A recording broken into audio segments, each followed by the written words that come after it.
Thank you, Annabelle. Well, it was a great presentation.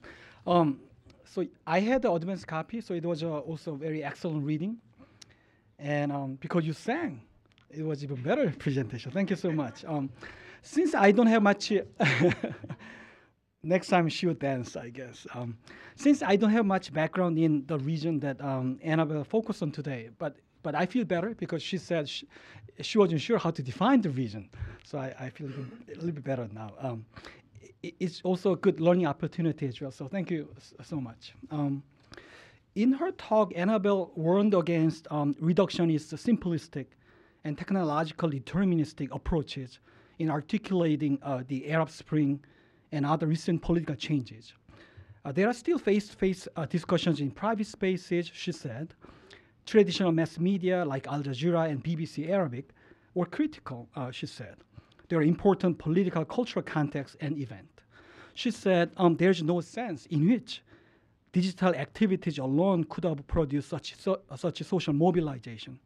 However, at the same time, Annabelle tells us that new media are significant tools in political mobilization. What could then be unique contributions of social media in recent events in Arab countries or democratic uprising in general? I wholeheartedly agree with Annabelle's assessment that, I quote, in repressive regimes where face-to-face public politics is extremely curtailed, a platform such as Facebook provides space where silence and fear are overcome and trust can be built. When I hear about the events happening in Arab countries or Arab Spring, I cannot but help but recall the people power movement in Asian countries in the 80s, Philippines and China and Korea. Shaja referred to the China Spring. I didn't know about the term before. Beijing Spring, yeah. There are differences, cultural, political, and regional differences. There was no social media then. There was no internet or mobile phone then. However, the observations I had then seem relevant to the current context. I believe types of political systems matter in understanding the role of social media. In a repressive regime, participation in protests against the government is quite costly. It's not simply like I have to spend my time and energy to participate. It's not like my routines are interrupted. It's not like it's not about debate of legality of actions.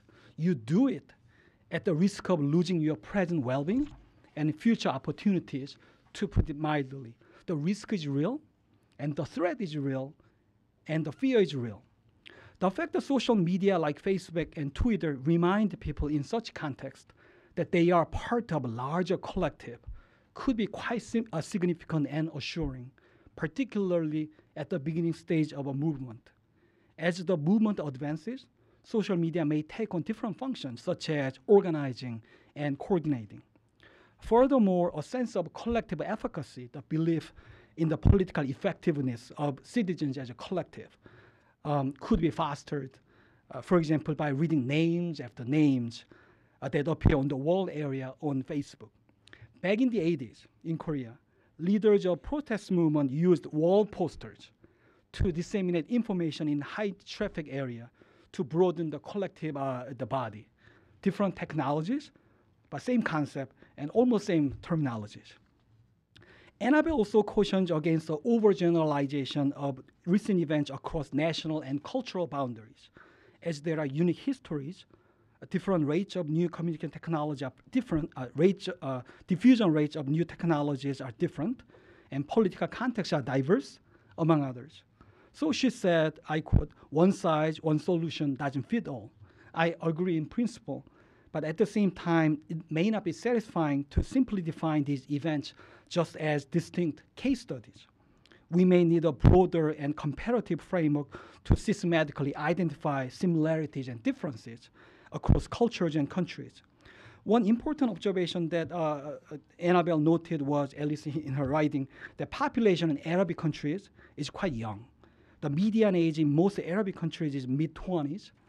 This demographic characteristic is quite important because studies on new media, including my own, show that impact of new media is concentrated among young people who tend to be technologically competent, most trusting of technologies, and also better adapt to technological changes.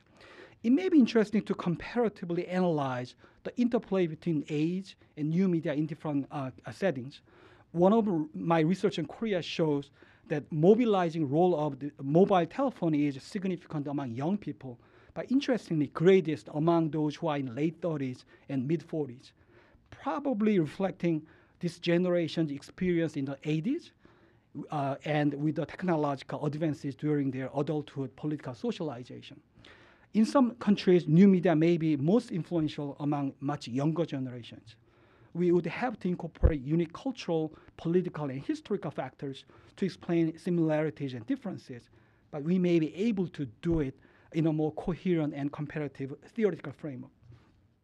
Lastly, I would like to second Annabelle's call for linking area studies with disciplinary fields.